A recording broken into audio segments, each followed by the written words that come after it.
વડાપ્રધાન નરેન્દ્ર મોદી તેમના 10 વર્ષના કાર્યકાળમાં 9મી વખત અમેરિકાના પ્રવાસે રવાના થયા છે। તેઓ અમેરિકી રાષ્ટ્રપતિ જો બાઇડનના ઘરે આયોજિત ક્વાડ સમિટ બેઠકમાં મળશે। વડાપ્રધાન આ પ્રવાસે શું કરશે, ચાલો જાણીએ આ વિશેષ અહેવાલમાં।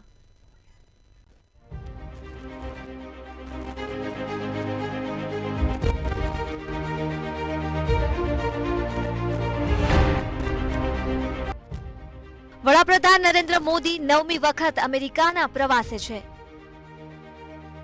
પીએમ મોદી 3 દિવસના પ્રવાસે ગયા છે અમેરિકા।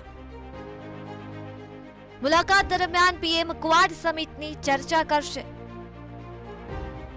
વિલ્મિંગ્ટન અને ડેલવેરમાં જો બાઇડન સાથે ક્વાડ સમિટમાં ભાગ લેશે। બંને દેશો વચ્ચે સહકારને પ્રોત્સાહન માટેની વાતચીત કરશે।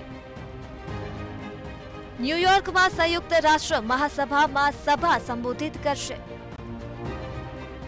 યુએસ, ઓસ્ટ્રેલિયન અને જાપાનના પીએમ સાથે બેઠક કરશે।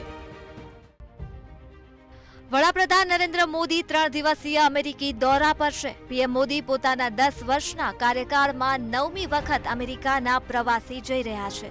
આ પ્રવાસમાં પીએમ મોદી ક્વાડ સમિટ બેઠકમાં જોડાશે, જેમાં પીએમની યજમાની જો બાઇડનને કરવાની તક આપવામાં આવી છે। આ સમિટ વિલ્મિંગ્ટન અને ડેલવેરમાં યોજાતી હોય છે। આ સમિટનું આયોજન અમેરિકી રાષ્ટ્રપતિ જો બાઇડન કરતા હોય છે। આ ક્વાડ સમિટ બેઠકમાં ચારે દેશોના નેતાઓ છેલ્લા વર્ષમાં જૂથના વિકાસ અંગે ચર્ચા કરતા હોય છે। સાથે જ ચારે દેશોને તેમના વિકાસ અને લક્ષ્યાંકો હાંસલ કરવામાં મદદ કરવા માટે આગામી વર્ષો માટે એજન્ડા પણ નક્કી કરવામાં આવે છે, જેમાં પીએમ મોદી ઘણા નેતાઓ સાથે દ્વિપક્ષીય બેઠક કરશે। આ બેઠકમાં પીએમ યુએસ પ્રમુખ જો બાઇડન અને ઓસ્ટ્રેલિયન પીએમ એન્થોની એલ્બનીઝ અને જાપાનના પીએમ ફ્યુમિયો કિશિદા સાથે બેઠક કરવાના છે। પીએમ મોદી 22 સપ્ટેમ્બરે ન્યૂયોર્ક જશે, જ્યાં તેઓ ભારતીય પ્રવાસીઓને મળશે।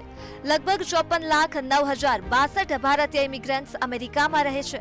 વિદેશ મંત્રાલયના જણાવ્યા અનુસાર તેઓ એઆઈ, ક્વોન્ટમ કમ્પ્યુટરિંગ, સેમિકન્ડક્ટર અને બાયોટેકનોલોજીની અદ્યતન તકનીકો માટે બંને દેશો વચ્ચે સહકારને પ્રોત્સાહન આપવા માટે મોટી અમેરિકન કંપનીઓના સીઈઓ સાથે પણ વાતચીત કરશે। જે બાદ પીએમ મોદી પ્રવાસના છેલ્લા દિવસે 23 સપ્ટેમ્બરના રોજ ન્યૂયોર્કમાં સંયુક્ત રાષ્ટ્ર મહાસભામાં સમિટ ઓફ ધ ફ્યુચરને સંબોધિત કરશે। સમિટની થીમ છે બહેતર આવતીકાલ માટે બહુપક્ષીય ઉકેલો। આ સમિટમાં ભવિષ્યની ચર્ચા કરવામાં આવશે। બ્યુરો રિપોર્ટ, મંતવ્ય ન્યૂઝ।